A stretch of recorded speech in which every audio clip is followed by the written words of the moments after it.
Will be heard, so please give us your comment. Thank you. Magandang umaga po. Maraming salamat sa invitasyon. Magandang umaga sa lahat. Ang sa akin po, ang area ko po ay foreign policy and security. So, siguro doon ako mag-concentrate. So, nakita naman natin na narinig natin so ng ating Pangulo. Meron siya mga nabanggit na yung mga basic issues, no? Like healthcare, yung sa PhilHealth, yung tinaasan coverage ng PhilHealth, yung zero balance billing para sa yung mga pasyente, yung infrastructure, no? Education ng ilan, kaya yung Bataan Cavite Bridge, na parang hindi ako nagkakamali, ngayong taon, susunod na taon, matatapos.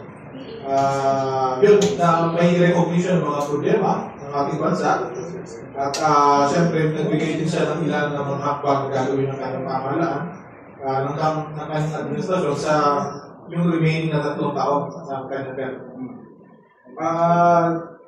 Doon sa security at foreign policy, nabanggit niya naman na yung suporta sa pagpapalakas ng ating kapulisan at sa datang lakas para i-secure yung ating kapuluan nandoon. Yung mga security partnerships, no? Nabanggit niya na yung piyansa ng ating bansa dahil mas marami yung bansa na nagpapahayag ng suporta sa atin at nagbibigay ng suporta sa atin, hindi siguro sa legal o diplomatiko na paraan, kundi pati na rin sa material support. Although, gaya na nabanggit ni Senator Cositeng, yung concern about yung equality ng relationship pagdating sa aspect na yun. Nabanggit niya yung dito na narinig na rin natin sa dating administrasyon, yung friend to all and enemy to none pagdating sa patakaran ng labas. Ang sa akin lang siguro, medyo nakulangan ako, gaya na rin ang nabanggit ni Senator Cositeng at Dr. Africa, pagdating doon sa economic partnerships. No? Kasi alam naman natin na talagang nagbabago na yung gusto ng kalakalang ng ekonomiya at siguro dapat tinatanong din natin kung gaano tayo kahanda doon sa pag-responde dito sa this is a global geopolitical, geoeconomic development na malaking maging epekto sa ekonomiya, sa prosperidad, at sa seguridad ng ating bansa. Nagdagani lang ng ating Pangulo sa Estados Unidos kung saan siya nga ang kauna-unahang head of state ng ASEAN na nakapagpulong kay Pangulong Trump. So, malaking expectation. Bago siya pumunta doon, bago siya tumulak ng Washington, ilan sa mga forecast nagsasabi na yung 20% na tariffs na ginawang 19%, yung 17 initially yung April, no? Ginawang 20, bago siya tumulak doon, ilan sa mga forecast na nagsasabi na kaya baba na hanggang 10% yung tariff na yun, yung baseline tariff. Ito yung similar tariff na ipinakaw ng Estados Unidos sa Singapore. No? So, leveraging yung alliance natin sa Estados Unidos at the fact na hindi naman talaga tayo kilalang transshipment hub ng mga goods. No? Ito yung isa sa concern ng Estados Unidos. Particular na halimbawa sa mga bansa gaya ng Vietnam na nag-import ng maraming inputs wala sa China, in-assemble sa Vietnam, yung iba transshipment talaga. Pinapalitan lang from made in China to made in Vietnam. And then, i-export sa Estados Unidos. Hindi tayo kilala sa larangan na yan.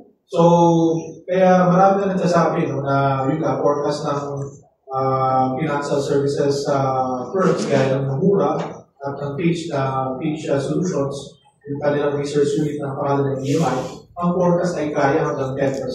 Pero alam naman natin yung naging resulta ng pagpupulong, nagbigay sa atin ay 1% lang. Yun nga, ang ating Pangulo kauna-una ang ASEAN Head of State na nakapagpulong under the second Trump administration. Yung mga ibang kapitbahay natin, gaya ng Indonesia at Vietnam, nakakuha ng malalaking tariff discount na hindi ka kailangan magpadala ng kanilang top leader doon sa Washington para makapagpulong kay Pangulong Trump.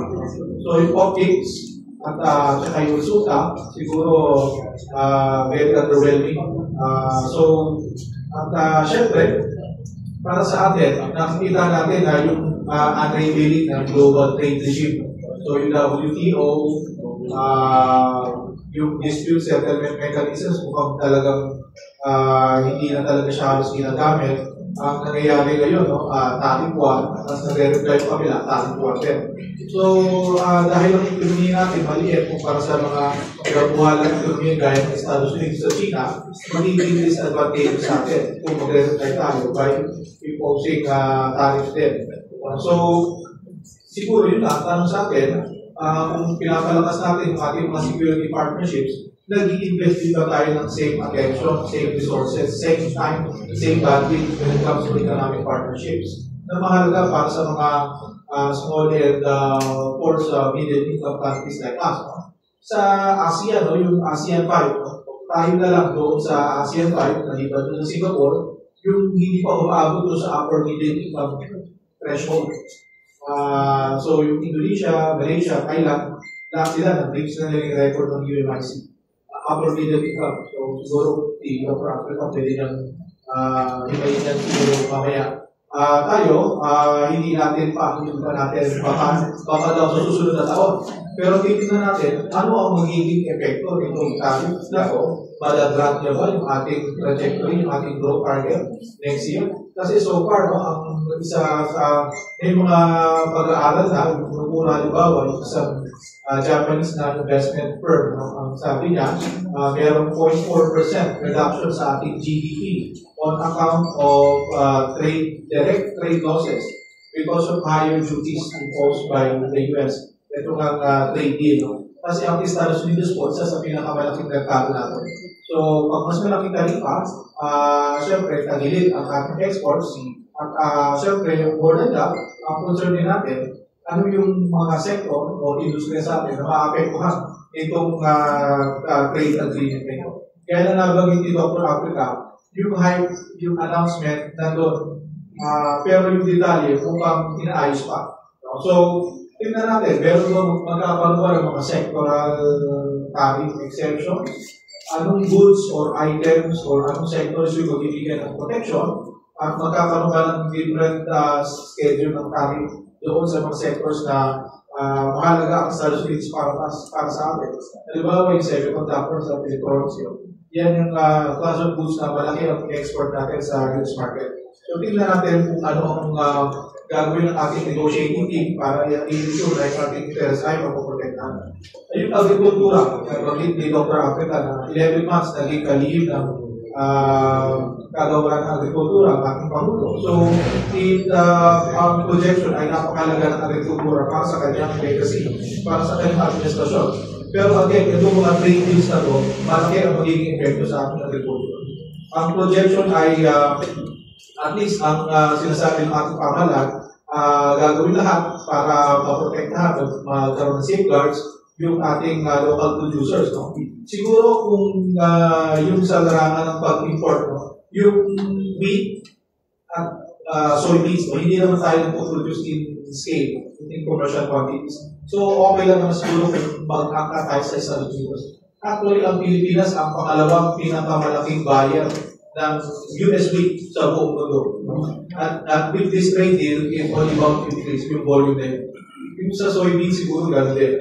Pero ang concern natin, ano yung magiging impact nito sa mga farmers na nagpo-produce ng goods na kung sakaling iangkat natin sa Estados Unidos, pwede mapekto yung livelihood ng ating kababayan. Pork, poultry, beef. So, ilan yan sa mga produkto na meron tayong mga local producers, ano yung magiging epekto sa kanila. At siguro, pahuli na siguro, yung ano yung magiging impact nitong 90% tariff na to sa ating export sa Estados Unidos. Certainly, hindi na tayo makapag-compete sa mga Latin American producers pagdating sa saging, pagdating sa avocados, no? Pineapples, no? Kasi yung Costa Rica, Ecuador, Guatemala, malalapit na sa Estados Unidos, logistically easier sa kanila, cheaper, magpadala nito mga tropical fruits na to sa Estados Unidos. Sa coconut siguro meron tayong baka meron pa tayong opportunity, pero tingnan natin ano yung magiging impact nitong tariff na to para sa atin. Siguro panghuli na, ito ang trade agreement sa to sa Estados Unidos, isa sa pinakamalaking merkado natin. Pero siguro dapat kailangan talaga natin i-accelerate yung ating diversification.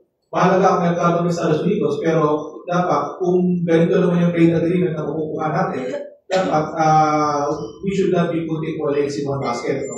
So meron tayong negotiation for FTA with EU, meron na tayong RCEP, yan ang pinakamalaking trade agreement, free trade agreement sa buong mundo. Kasalukuyan, inaayos yung ASEAN-China FTA 3.0 upgrade. No? So, dapat involved tayo sa mga ganyan. Tingnan natin yung CPTPP. No? Yung ating dati, nag-express tayo ng interest with yung CPTPP. Itong mga deals na to, whether bilateral or regional, tingnan natin ano yung magiging ganansya para sa atin. Yung negotiating capacity natin, dapat i-improve natin. Siguro panghuli na yung OFWs. Isa siguro sa kampo ng ating mga kabayan sa Estados Unidos na hindi nga sila pinakutakan ang ating Pangulo sa kanyang pagpunta doon. Maraming cliche na to, no? Unsung heroes ang OFW sa atin dahil sa remittances na ibinibigay na sa ating ekonomiya. Pero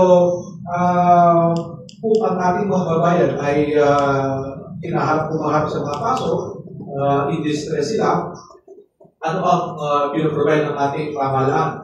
Nabagit ni Pangulong Marcos sa kanyang sora kahapon, yung legal assistance na binibigay at yung clemency na in-extend ng ilan sa mga bansa sa Gulf area, sa Middle East, no? Kaya Kuwait, Qatar, UAE, para bigyan, palayain ng ating mga babayan na in conflict with the law. No? Pero doon sa US, alam naman natin to, public knowledge, yung concern ng because of the immigration crackdown.